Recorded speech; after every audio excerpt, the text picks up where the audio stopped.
სი ძინპინის შემდეგ მეორე კაცი ჩინეთში უეცრად გაუჩინარდა. საუბარია უმაღლეს გენერალზე ჟანგ იოუსიაზე. შემდეგ მოყვა 7-კაციანი ცენტრალური სამხედრო კომიტეტიდან კიდევ 4 კაცის გაუჩინარება. იოუსიასთან ერთად დააკავეს გენერალი ლიუ ჯენლიც, რომელიც არმიის ოპერატიულ მართვას და ტაივანში შეჭრის სტრატეგიულ გეგმებს ხელმძღვანელობდა. ეს დაკავებები განსაკუთრებით საინტერესო იმის გამოა, რომ სი და იოსუია ძველი მეგობრები იყვნენ. მათი მამები ჯერ კიდევ მაო ძედუნის ეპოქაში მხარდამხარ იბრძოდნენ. პოზიციიდან გათავისუფლების ტალღამ შეიარაღებული ძალების თითქმის ყველაფრთა მოიცვა, მათ შორის საზღვაო ფლოტი და სარაკეტო ძალები. გაძევებულ საკვანძო ფიგურებს შორის არიან მიაო ჰუა, პოლიტიკური მუშაობის დეპარტამენტის დირექტორი, ვანგ ჰოუბინი, სარაკეტო ძალების სარდალი და ვანგ ჩუნინგი, შეიარაღებული პოლიციის მეთაური. ცენტრალურ სამხედრო კომიტეტში 7-ის ნაცვლად მხოლოდ 2 კაცი, თავად სი და გენერალი ჰე ვეიდუნი დარჩა.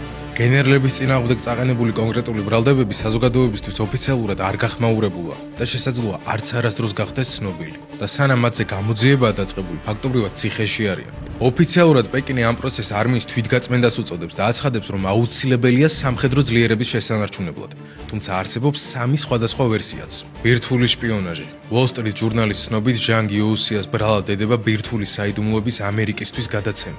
კორუფციის გამო ჩინეთის უახლესი რაკეტები უსარგებლო აღმოჩნდა. მათში საწვავის ნაცვლად წყალი ესხა და გამშვები შახტების სახურავები საერთოდ არ იღებოდა.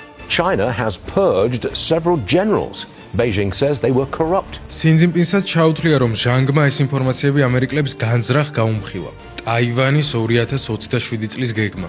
A top US admiral says signs suggest China is sticking to its ambitions to be ready to invade Taiwan by 2027. ჩინეთის არმიის 100 წლის იუბილესთვის სი ძინპინს ტაივანის საკითხის საბოლოოდ გადაჭრასურს. წმენდა სწორედ მაშინ დაიწყო, როცა პეკინი ტაივანზე ზეწოლას აძლიერებს და კუნძულს ტოტალური შეტევით დაპყრობით ემუქრება. სიმ ხელისუფლებაში მოსვლისთანავე დაიწყო მასშტაბური ანტიკორუფციული კამპანია. დაახლახანს ოფიცრებს აეგრძალათ ყოველგვარი არაკონტროლირებადი კომუნიკაცია, ხოლო ნებისმიერი კავშირი ბიზნესთან ან უცხოურ ორგანიზაციასთან კაცრად ისჯება. ამ არეულობით სარგებლობას ამერიკა აქტიურად ცდილობს. China, China, China, China, China, China, China, China, China. 12 თებერვალს CIA-მ გამოაქვეყნა ვიდეო მიმართვა ჩინელი ოფიცრებისთვის, სადაც მათ აგენტებად გადმობირებას ცდილობენ. თავის დროზე CIA-ის ყოფილმა დირექტორმა განაცხადა, რომ მნიშვნელოვნად გაძლიერდა ჩინეთის მიმართულება, გააორმაგეს ბიუჯეტი და შეიქმნა სპეციალური ჩინეთის მისიის ცენტრი. ვაშინგტონის გასვლა მარტივია.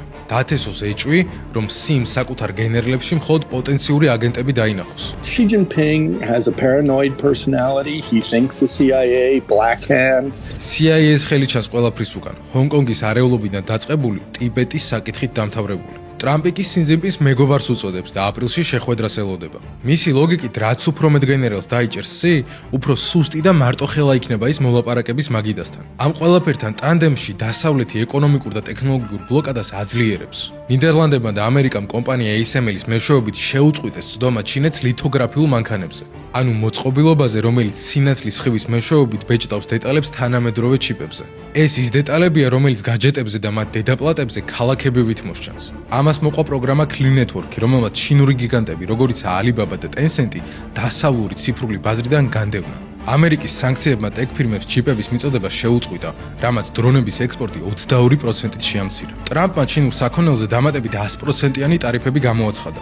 ზოგ პროდუქტზე 157-იც.